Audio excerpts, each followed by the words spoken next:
आप सभी को मेरा प्यार भरा नमन।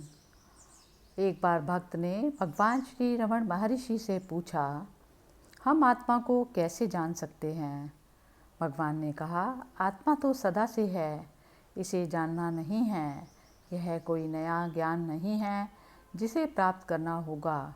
जो नया है और अभी और यहीं नहीं है, वह स्थायी कैसे हो सकता है? आत्मा तो सदा से है, परंतु इसके ज्ञान की राह में बाधा है, और वही अज्ञान है। उस अंधकार को हटाते ही ज्ञान जगमगा उठता है। दरअसल आत्मा के पास यह अज्ञान या ज्ञान नहीं है। ये केवल मन के विचार हैं या धारणा हैं जिन्हें दूर करना है। यही वजह है कि आत्मा को ज्ञान और अज्ञान से भी परे माना जाता है। यह सहज भाव में बनी रहती है। बस यही आत्मा है।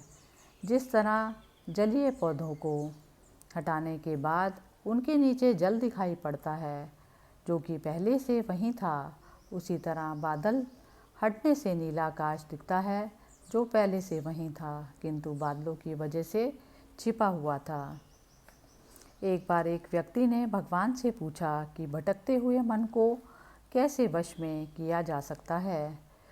उसने कहा कि उसे यह प्रश्न अक्सर परेशान करता है। भगवान ने हंसकर उत्तर दिया, यह प्रश्न केवल तुम्हें ही नहीं, बहुत से लोगों को परेशान करता है। गीता जैसे ग्रंथों में भी इसी का समाधान दिया गया है।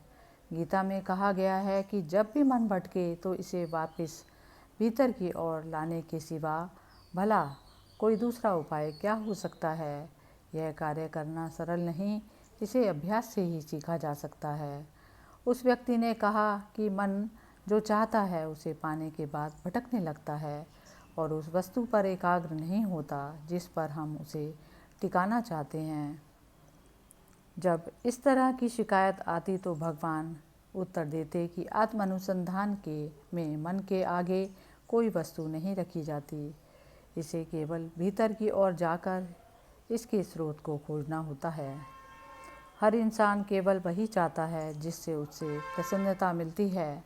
आपका मन एक के बाद एक वस्तुओं की ओर भटकता है क्योंकि आपको लगता है कि आपको उनसे प्रसन्नता मिलती है, परंतु आपको यह देखना है कि यह प्रसन्नता कहाँ से आती है। आपको पता चलेगा कि यह सब आत्मा से आती है, और तब आपके लिए आत्मा में स्थित होना सरल होगा। कई बार लोग विचारों के शमन की शिकायतें करते तो भगवान उन्हें आत्मानुसंधान की ओर लाते हुए याद दिलाते कि संदेह होने पर संदेह करने वाले को अपनी जांच करनी चाहिए। भले ही हजारों संदेह हों, परंतु संदेहकर्ता के अस्तित्व पर कोई संदेह नहीं करता। वह कौन है? जब संदेह करने वाले और उसके स्रोत का पता चल जाएगा तो सारे संदेह कहीं मिट जाएंगे। निरंतर संदेहों का निराकरण करने से कोई लाभ नहीं है। एक के बाद एक संदेह सामने आते रहेंगे और उनका शमन करते रहेंगे, परंतु जब संदेह करने वाला ही स्रोत को जान लेगा तो उसके सारे संदेह समाप्त हो जाएंगे। मन के नियंत्रण का अर्थ है मन को एकाग्र करना, परंतु एकाग्रता से भगवान का तात्पर्य यह कभी नहीं रहा कि सारे विचारों का त्याग कर किसी एक विचार पर ध्यान लगाया जाए। वे हमेशा कहते थे कि अपने अस्तित्व के अनुभव और मैं हूँ की भावना पर ध्यान करना चाहिए। हालांकि वे सदा इसे निरुत्साहित नहीं करते थे। भगवान कहते हैं, एकाग्रता का अर्थ किसी एक चीज़ के बारे में सोचना नहीं। इसके विपरीत यह सारे विचारों को अपने से परे रखती है, क्योंकि विचार हमें हमारे अस्तित्व से दूर ले जाते हैं। सारे प्रयत्नों को केवल एक ही दिशा में लगाना चाहिए ताकि वे अज्ञान के आवरण को हटा सकें। भगवान भक्त को बार बार याद दिलाते हैं कि उसे न केवल मैं के बारे में अनुसंधान करना है, बल्कि यह भी पता लगाना है कि उसका स्रोत क्या है।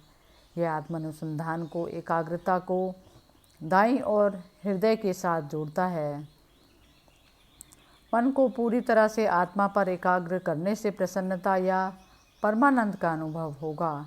विचारों को अंदर की ओर खींचना, उन्हें मर्यादित करना और भार भटकने से बचाना ही वैराग्य है। उन्हें आत्मा में स्थिर करना ही साधना या आध्यात्मिक अभ्यास है। हृदय पर एकाग्र होने का अर्थ भी यही है जो आत्मा पर एकाग्र होने से होता है। हृदय आत्मा का दूसरा नाम है।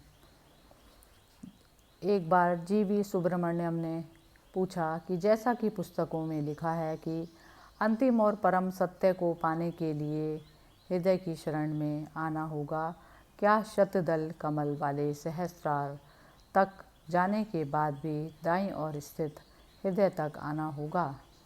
भगवान कहते हैं, मैंने कभी पुस्तक में ऐसा कुछ नहीं पढ़ा। हालांकि चिकित्सा पर लिखी गई एक मलयालम पुस्तक में पता चला था कि हृदय दाईं ओर स्थित होता है और मैंने 40 पदों के पूरक में उसका तमिल में अनुवाद किया है। हम अन्य केंद्रों के बारे में कुछ नहीं जानते। हम यकीन से नहीं कह सकते कि उन पर एकाग्र होने और उन्हें साधने से क्या हाथ आएगा, परंतु मैं हृदय से ही पैदा होता है, इसलिए आत्मनिष्ठ ज्ञान पाने के लिए इसे वहीं लीन करना होगा। भगवान कहते हैं, मेरा तो यही अनुभव रहा है। यह भी जानो कि हृदय की शुद्ध और नित्य आत्मसजगता ही वह ज्ञान है जो अहम को नष्ट कर मुक्ति की ओर ले जाती है। शरीर माटी के पात्र की तरह जड़ है, इसके भीतर मैं की चेतना नहीं।